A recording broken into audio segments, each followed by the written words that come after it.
Now. Now, welcome everyone. Next April will be the 100th anniversary of the installation of chiefs in 1919.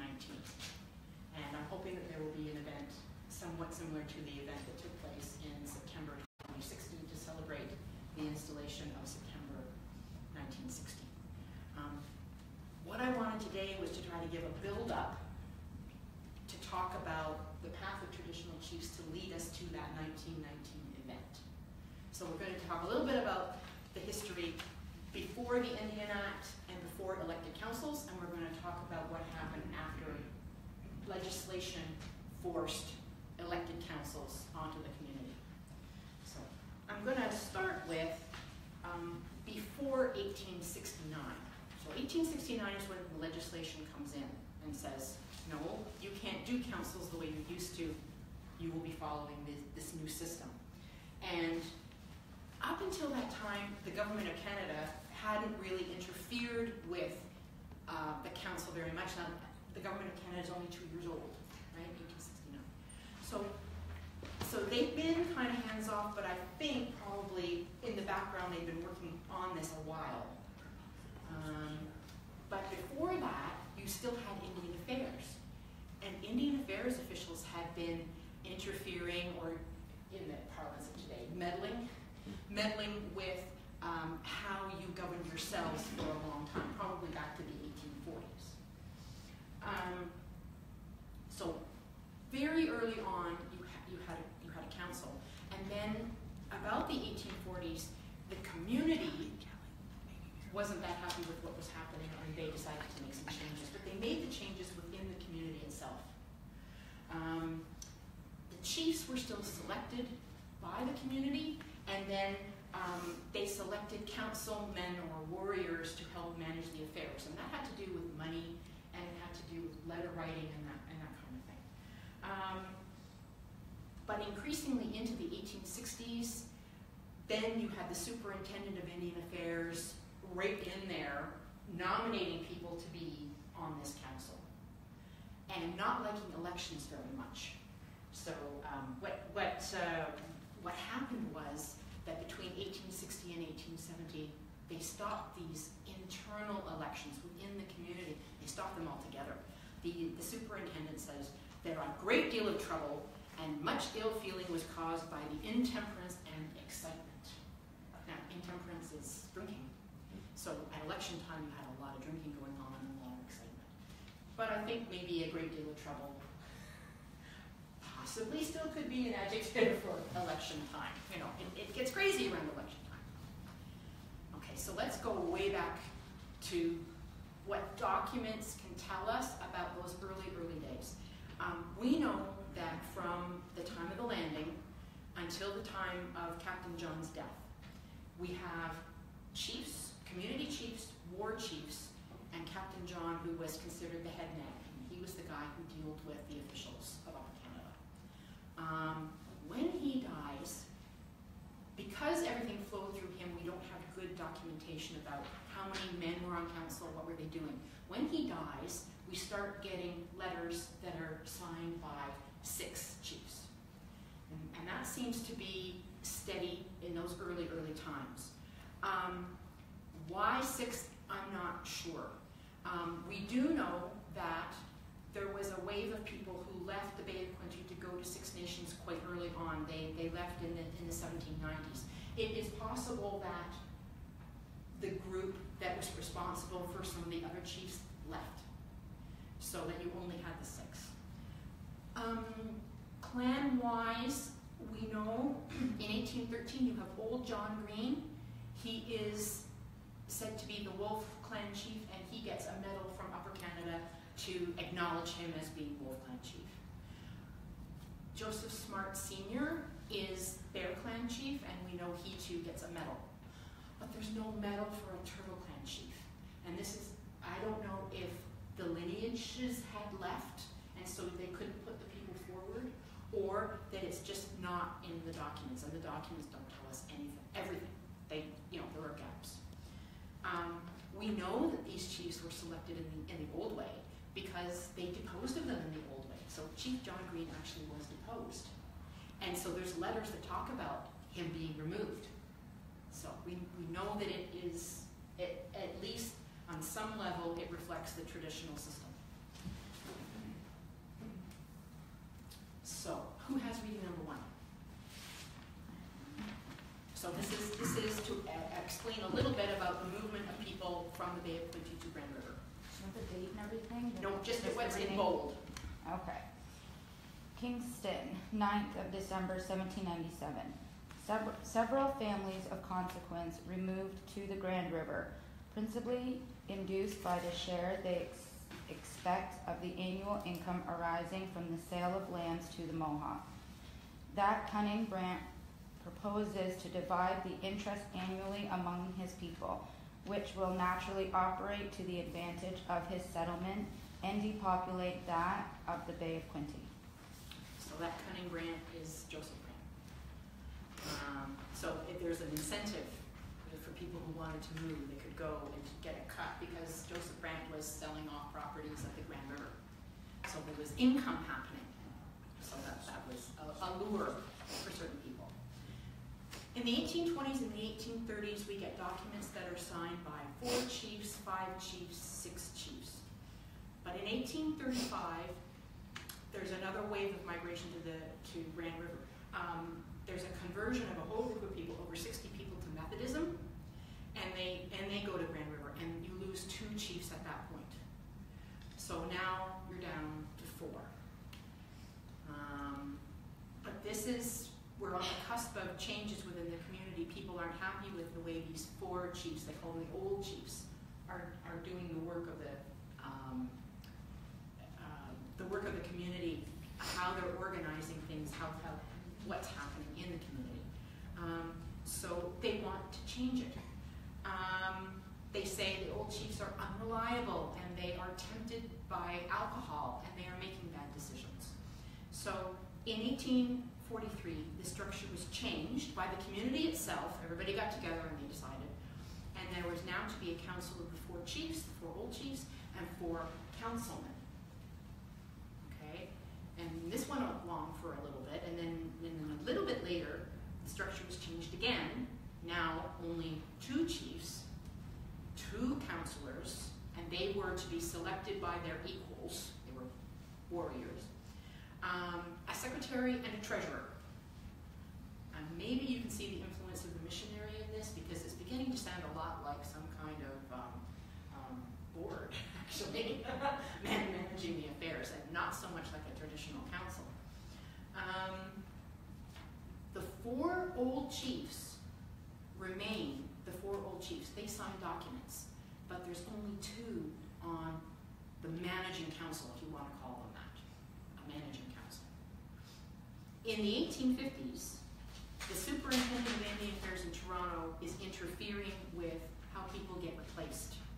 So in 1858, Superintendent Anderson names 2 men as councillors, and the community got to choose 3 other men to be on council. So you have a council of 5.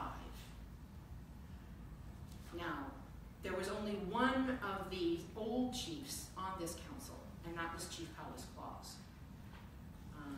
Then in 1859, visiting Superintendent Bartlett named Chief Powis Claus and Thomas Claus to council, and then there were 3 men elected: Seth W. Hill, John Loft, and William Miracle. So again, you have a council of 5. Then in 1860, Seth W. Hill is caught being intemperate, drinking. He gets removed, and they have a little mini election to replace him, and it's William J.W. Hill. And then in 1863, you lose another one due to drinking. John Loft gets dismissed. So now you have a council of 4. Then, in the fall of 1866, old Chief Powis Claus dies. And now you've got a council of 3. And the documents indicate that within the community members selected a man to replace him. They selected Seth Powis to replace him. But he was a controversial selection, and there was a whole group of people who were against him being known as a chief. December 1868, only 3 men left who could be called old chiefs. You have Chief Thomas Green, Chief Joseph Penn, and Chief Seth Powis. They knew that, I don't know how they knew federal legislation was coming. And they feared that the old chiefs would lose their role. They thought, if they're going to change it, we're not going to be able to be part of the decision-making process in the community. So these guys, they wrote a letter. This is reading number 2, whoever has it. And in the December of 1868, they said, this is from Mohawk Reserve, Tynanega, the 7th of December of 1868. They're writing to William Sprague. Sir, we the chiefs of the Mohawk Band, Tynanega, desire through you to thank the Indian Department for its watchful care over the red children of this province, and pray that the Great Spirit may continue to put into your hearts good desires and kind wishes for us. For several years, the business of this band has been conducted by councillors and chiefs who were not consulted. We do not desire to interfere with the councillors in their business relations with the department, but we cannot forget the old rules of our tribe and beg that, though not councillors, the department will recognize us as men of years and experience who have an interest of the band at heart. We have the honor to be, sir, your obedient servants, Thomas Green, Joseph Penn, and Seth Powis. okay. So there's something coming, and everybody seems to know that there's something coming. There's changes. In May of 1869, the old chiefs and others in the community wrote to the Secretary of State saying they wanted to be exempted from the pending legislation. So here again, they know that legislation is coming. In June of 1869, the Government of Canada passed legislation which changed how First Nations communities governed themselves. And it instituted council elections. Who has meeting number 3? An act for the gradual enfranchisement of Indians, the better management of Indian affairs, and to extend the provisions of the Act 31st Victoria, Chapter 42, SC 1869, assented to 22nd June 1869. Section 10. The Governor may order that the chiefs of any tribe, band, or body of Indians shall be elected by the male members of each Indian settlement of the full age of 21 years, at such time and place, and in such manner as the Superintendent General of Indian Affairs may direct, and they shall in such case be elected for a period of 3 years, unless deposed by the Governor for dishonesty, intemperance, or immorality, and shall be in the proportion of 1 chief and 2 second chiefs for every 200 people. But any such band composed of 30 people may have 1 chief, provided always that all life chiefs now living shall continue as such until death or resignation, or until a removal by the Governor for dishonesty, intemperance, or immorality. Who gets to vote? Men get to vote. Men over the age of 21. Who gets to decide these things? It's the Minister of Indian Affairs gets to decide these things. So it's not like it had been stagnant here. Things had been changing over time, but this is the first time somebody's coming from outside and saying, this is the way you're going to do this. This is the way you're going to have an elected council. So in February of 1870, you still have that council of 3 that we had before. And Superintendent Bartlett says, well, I'll nominate somebody to replace the dead Chief Powis Claus if the Mohawks of the Bay of Quinte elect a councillor to replace John Locke. So we're still operating on the old system. But it doesn't happen. I don't know why, and there's no explanation for this. I don't know if maybe some people were really unhappy about the superintendent nominating somebody to be a chief. It could have had to do with that. But we really, really don't know. But the first election, under the federal legislation, took place in October 1870. So we have a letter from much later, but they're talking about what happened in the past. And they say, according to a letter from Daniel Miracle, Samson Green, Solomon Loft, Stephen Miracle, and Andrew T.C. Miracle, according to these guys, who in 1898 were in council, an elected council, they said the first council was elected in October 1870. And that first council consisted of Samson Green, Archibald Culbertson, William J.W. Hill, John Loft, Seth W. Hill, Cornelius Miracle, and John Claus. And that would have been according to the rules and regulations of the federal legislation. But on the other side, you've got the people in the community who knew that legislation was coming and they did not want any part of this elected system. So in October 1870, around the same time as this election happens, you've got about 200 community members got together to establish a traditional council of chiefs according to the old ways. So they brought in 18 chiefs and delegates from 6 nations at Grand River to help. And then they reported it to the Secretary of State to Canada. So who has reading number 4? I do.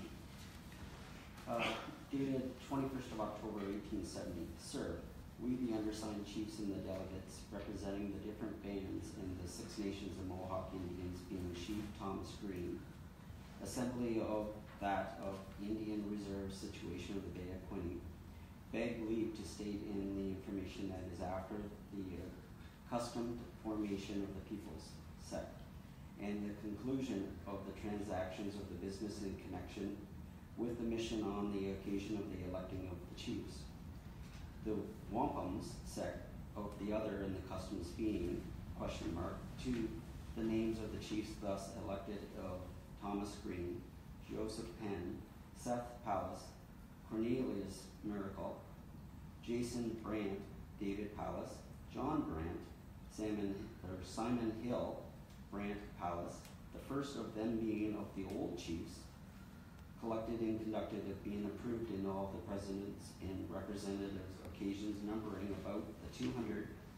Therefore, the head chiefs in connection of the chiefs, other than the band being assembled, explaining there the gratitude of the Almighty God and the Great Spirit, the governor of and the good of the friendly, feeling manifested in the all present and as of the good health and that of the white occasion and then the business and of our mission, we brought the conclusion by the hearty shaken hands and all which was respectfully submitted. So there's an installation with a number of people from the Grand River. There's the, I want to get this, who's got reading number 5? Okay, so there is the report to the Secretary of State saying this is what we've done. I'm going to let reading number 5 go ahead and then we can talk about the men who've been selected. So the men who came from 6 nations. A petition from 6 Nations Chiefs to the Secretary of State Joseph Howe, David Carpenter for Desir Dario, another David Carpenter for Sari Howane, N.H. Birding, John Buck, William Buck, Johnson Williams, Seneca Johnson, John Gerald, Joseph Totes, Abram Charles, George Montour, Jacob Silversmith, Geo Bomberry, Alec Silversmith, Jan Warnett, John Stiers, John Corley, and William Jacobs. Okay, so the chiefs named: Chief Thomas Green, Joseph Penn, Seth Powless, Cornelius Miracle, James Brant, David Powless, John Brant, Simon Hill, and Chief Brant Powless. And of that group, you have Thomas Green, Joseph Penn, and Seth Powless. They're the group of old chiefs that we talked about before. So here we have an incorporation of what was left of the old into a new installation. Now, Chief James Brant, we think he might be Bear Clan. Chief David Powless was the son of Seth Powless and Elizabeth Hill Loft.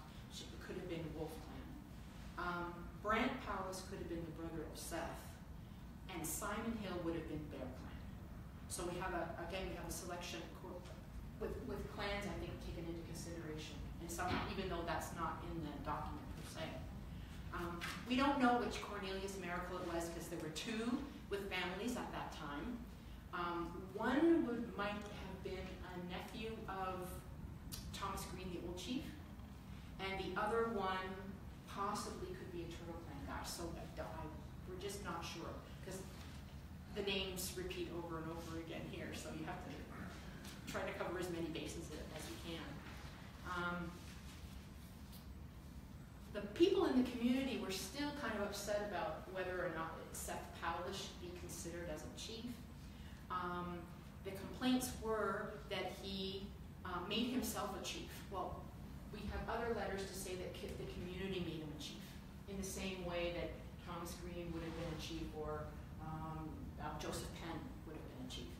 And some other people said that he had taken the medal of the late Powless Claus, because Powless Claus, although he didn't have a medal from way early on, he had one from a visit with the Prince of Wales much earlier. So that was kind of like his acknowledgement that he had. Medal was an acknowledgement of his steps. So they didn't know how to feel about him, most of them. A part of the community was dead set against any kind of traditional council whatsoever. So reading number 6 is really long, but go for it. Okay. So it says Council House, Tyndonega, the 26th of October, 1870. To the Honorable Joseph Howe, Secretary of State, and CC. Sir, we the undersigned members of the Mohawk tribe settled in Tyndonega desire to draw your attention to the steps taken by one of our people, Seth Powless, to obtain power. Owing to the inability of the old chiefs to manage the affairs of the tribe, it was unanimously agreed in General Council in the year 1848 that the business should be performed by 5 councillors, 3 of whom should be elected by the people and 2 chosen by the visiting superintendent. Since that time, the plan worked well when carried into effect, now requiring revisions and amendments in all requisitions. Pay list and C have been signed by the councillors with the approval of Mr. Bartlett and received by the department as correct. In the fall of 1868, Seth Powless, finding that he was not likely to be elected to the council, borrowed the late Powless Claus, Prince of Wales medal, then prepared a feast, and with the assistance of Chief Thomas Green, whom he influenced, was in presence of about a half a dozen male members of the band, declared as chief. From that time, there has been attempts of his part to revive the old office against our wish. As we will never elect Seth Powless, his scheming habits have led him to seek sympathy in another direction. He has invited to our settlement several chiefs, many whom are pagan, to confer upon him, after their old heathenism, customs the honor which we who are Christians, in whom he is to rule over refuge, to allow him to enjoy. The foreigners are expected to make rules for our guidance, and we solicit your protection and wish that an effectual stop may be put to the scheming of Seth Powless. Since the year 1704, missionaries of the Church of England have labored among the Mohawks. Latterly, we have been grateful for these mercies and value the privileges enjoyed by us as Christians. From the proceeds of our land sales, we have put 2 good stone churches, one of which lost us about 6,000, the other about 1,500. We have been paying our clergymen $600 per annum and a schoolmaster $200, besides contributing to many local and diocese churches. Objections after such efforts to establish Christianity in our midst, it is very much against our feelings to be ruled by pagans who have come here from a distance to give power to a man whom most of us despise, and we hope to the protection we ask for us will be granted, and that the usurp will be made at once to give the medal he obtained under all false pretenses to the rightful owners, their heirs of Powless Claus. We remain your obedient servants. P.S. We would humbly solicit the Secretary of State to make no decision until the visiting superintendent can bring the matter before the whole band to have the approval of majority. And it's signed Thos Claus, William X. Merrickhill, W.J.W. Hill, Samuel Louis, Seth W. Hill, Archibald Culbertson, John Loft, Nicholas Hill, David C. Miracle, Henry Brandt, John Claus, S. Green, James X. Miracle, P.B. Brandt, Solomon A. Loft, Jacob Brandt, Alex Loft, 1870. Okay, so you got division within the community. The weird part about this petition is that go to the images and look for the image of, there's a seal, I'm looking for it. Seal, number 4. Okay, so this is just, here's been a tirade against pagans, heathens coming in to tell us how to do anything. On the bottom of this petition is the Mohawk Council with a seal. What's on the seal? Turtle, wolf, and bear. Strange, really strange. So, in name only, perhaps interested in the clans. You know, that they're the Mohawk Council. So, but you have this. It's a tirade, isn't it? This man is. What did he say? He said they despise him, right? That's right. They despise him. So, okay. So we have the idea of traditional being used by the people who were anti-traditional. But the legislation is passed, that first election happens, you have this elected council, and we know that within the community, people weren't very happy about it because in the 1880s, we have an installation of chiefs according to the old rules. Who has reading number 7? Degari Holdon, Joseph Brandt, Ayunri Waka, vacant to be filled in the future. Shah de Gardi Wakte, it just says do. Yeah, and that means ditto. It will be filled in future. Shah Ran Howana, Charles B. Brandt, De Yunhe Gwe, Jeremiah Hill, Odiran Regoa, vacant to be filled in the future. Dehe Na Garine, James B. Brandt, Gastawen Serunha, David J. Pallas, and Skoharawana, Peter John. Right, so this is the 15th of October, 1889, and the chiefs were installed by, quote, brethren from the Grand River according to our ancient 5 nations constitutional ceremony, close quote. So here again, there have been people from Grand River have been invited to come to help do an installation of chiefs. And this is a really interesting document because there are women's names in this document. Who has reading number 8? This is dated 1870, June 29. Nope, that's not right. Is that reading number 8? Yeah. Go ahead. Have you got, is it Catherine Brandt? Yeah. Okay. Catherine, what's the X? It's her mark. Oh, okay. She probably could not write, and so mark by the next. Okay. Catherine Brandt, Lena Brandt, Lucy Zero, Margaret Jo Brandt, Cecilia Ann Brandt, Rachel Miracle, and Mary John. Right.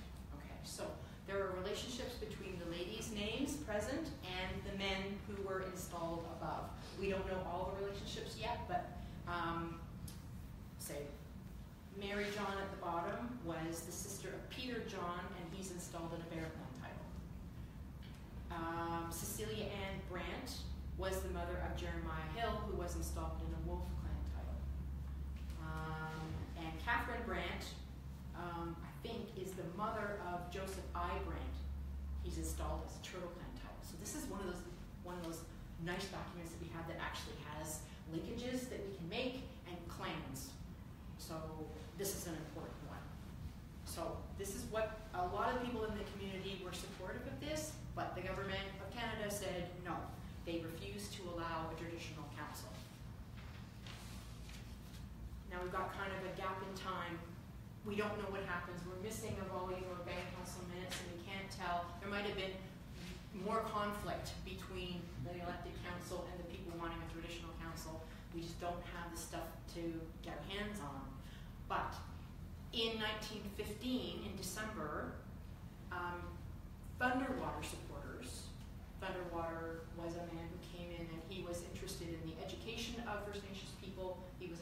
women's rights for First Nations people. The government hated him.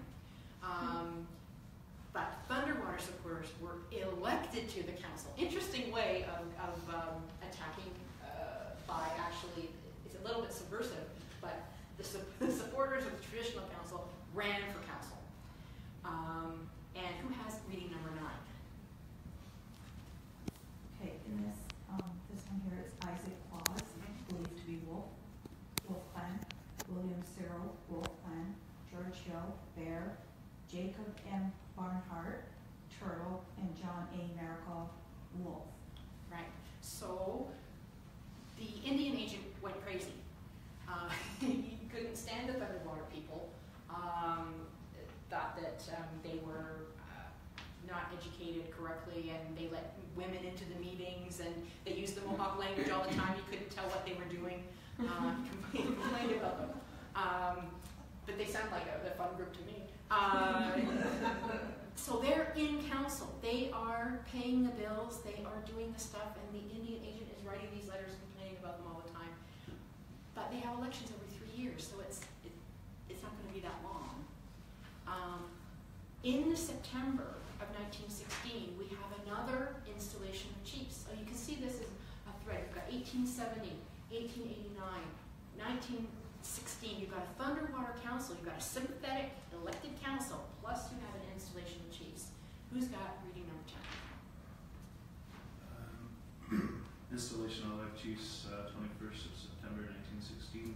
J.J. Brant, Ian Wata, sub John W. Miracle, Well Green, Dehari Hogan, sub R.J. Barnhart, F. Cyril, Fred Cyril, W.M. Doreen, Satde Gardi Vatde, sub Herbie S. Brant, W.M.J. Cyril, Sarah Hawana, sub Andrew Cyril, Abe Hill, Daniel Hagel, Peter Doreen, sub Jake Miracle, Arlen Hie Rapowa, sub Joe Cyril,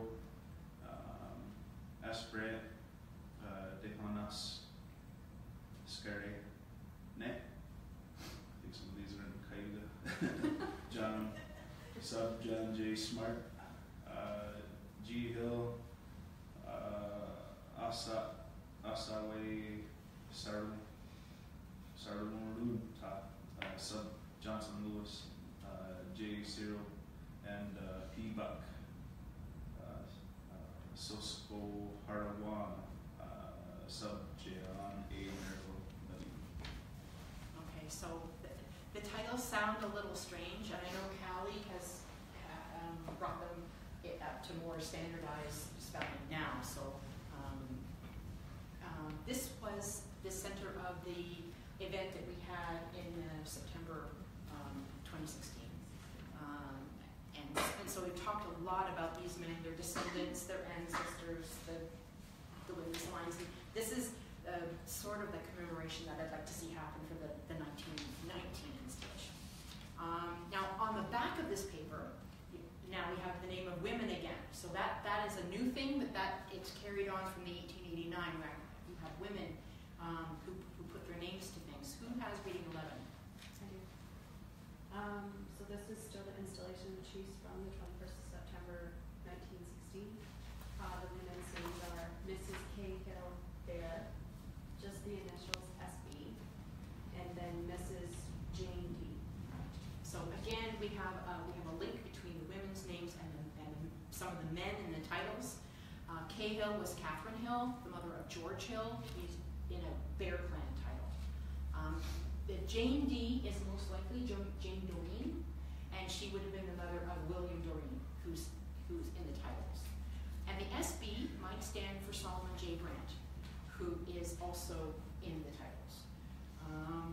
And we can do this afterwards, but I do want to say we're working on collecting photographs of some of these individuals. So I brought them along so we can do that a little bit later. Because it's a 3-year elected council, the end of their term was December 1918, according to the rules. But in December 18, they passed a motion where they said, we're not going to have any more elections. So who has reading number 12? Me. Moved by Chief George Hill, seconded by Chief William J. Cyril, that this council adopt the life chief system and that no election be held on this reservation. Carried. Okay. That's a nice way. You get elected and then you pass a resolution, you say, no more Okay, elections. what year? This- December 1918. Yeah. However, the Department of Indian Affairs replied to them, because the resolutions all went forward to Ottawa, and said, no, there will not be a return to the life chief system. So they had nominations, like they did each time they were going to have an election. Only pro-election men were nominated to run for council. But they didn't have any elections that year because only 5 guys were nominated. So the Indian agent said, I declare these 5 elected. Reports it to Ottawa, and Ottawa says, yeah, we agree with that. So you actually had no election that year. You had 5 guys declared. And the men on that council, unelected, are Stephen Miracle, Josiah W. Grant, William John, Harry M. Hill, and John Walker. Okay, so why does the government do this? Who has a reading number 13? Oh, right. Hold on a second. So in the January of 1919, the government writes a memorandum giving the reasons why the department will not allow a return to a hereditary system or a life chief system. Go ahead. That Thunderwater was behind this, and this movement is subversive to authority. That while Six Nations and Oneida of the Thames operate under the old hereditary system, under the law they will at the same point be required to follow the three-year system. And describing the hereditary system as cumbersome and antiquated and includes selection of chiefs by old women in their dotage. Right. So, And it says dotage. it's a dotage, yes. Interesting bit in this is that we are in 1919. Six Nations at Grand River and the Oneida of the Thames, they're still operating on their hereditary systems. I think it's 1924 where the government goes in and forces an elected system on Six Nations. I think it's around about that time. So Tyendinaga was kind of targeted, I think, a little bit, because they already had a system that had kind of been moved on from the old system, and with the influence of the missionary, the Indian agent, and others. So you guys got it first, and then later on they were going to move to other communities, which they did. So we have the Thunderwater Council that didn't want elections. We have an elected council that actually wasn't elected.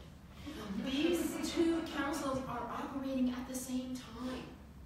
So in January of 1919, the Thunderwater Council are continuing to meet and passing resolutions. Who has reading number 14? This is a notice from the Six Nations Council at the Tyendinaga Council House, January 21st, 1919.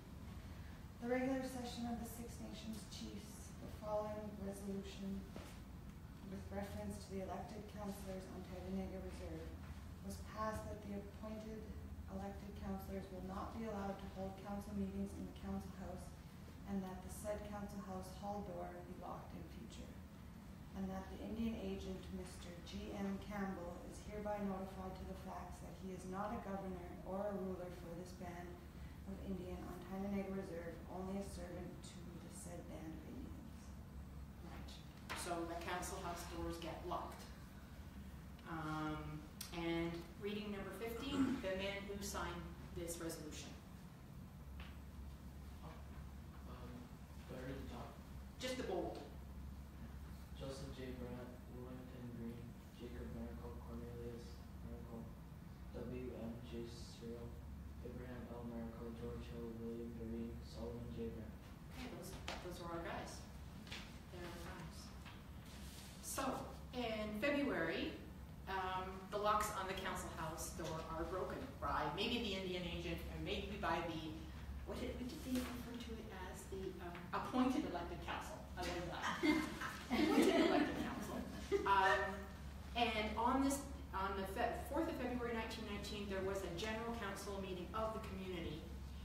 Thunderwater councilors and those in sympathy with them passed a resolution against the Indian agent. Reading number 16. Tandanega Council House, General Counsel of the band, Solomon Hill Chairman, William H. Loft, Recording Secretary. The General Council of this Bay of Quinte Band of Indians was held on the mentioned date for transaction of general business. Resolution was passed as follows. First was reference to breaking the locks of the council's house doors. The Indians use wards of the government as declared by the Indian Act, and consequently the Indians have decided not to allow the Indian agent, Mr. G. N. Campbell's appointed councilors, to control or rule the people of this Tandanega. Therefore, we, the chiefs and warriors, women, and people of the Six Nations Tandanega Reserve, hereby authorize Chief Joseph J. Brandt to take legal steps to bring the offenders to justice. Okay, and they passed another resolution that day in order to obtain deeds and treaties. Reading number 17. No one wanted reading number 17 here. Second, we, the undersigned members of the Mohawk Band of Indians on the Tandanega Reservation, being like chiefs, warriors, women, and people, hereby authorize Mr. E. Gus Porter, KCMP, to act as representative for this band of Indians to go to Ottawa and to demand the Haldeman deed belonging to this band of Indians in order to have this deed in our possession as a protection for this band of Indians, and also a copy of the Constitution of the Proclamation of Sir William Johnson, and also the Gunshot Treaty and other treaties of the Six Nation Indians. We also authorize Mr. E. Gus Porter to demand all expenses incurred in this connection from the Department of Indian Affairs out of the Indian funds to the credit of this band of Indians residing on this Bay of Quinte. The expenses of the delegates also to be paid the Department of Indian Affairs dated this 4th day of February 1919, signed by the chiefs and warriors, women and people of the Six Nations. Chief Joseph J. Brandt, Wellington Green, William J. Cyril, Solomon J. Brandt, William Doreen, Jacob Miracle, George Hill, Cornelius J. Miracle, and Abram L. Miracle. Same guys. So we have good consistency with those men who were involved in this. With these resolutions, they sent a list of the names of their supporters, women's names and men's names.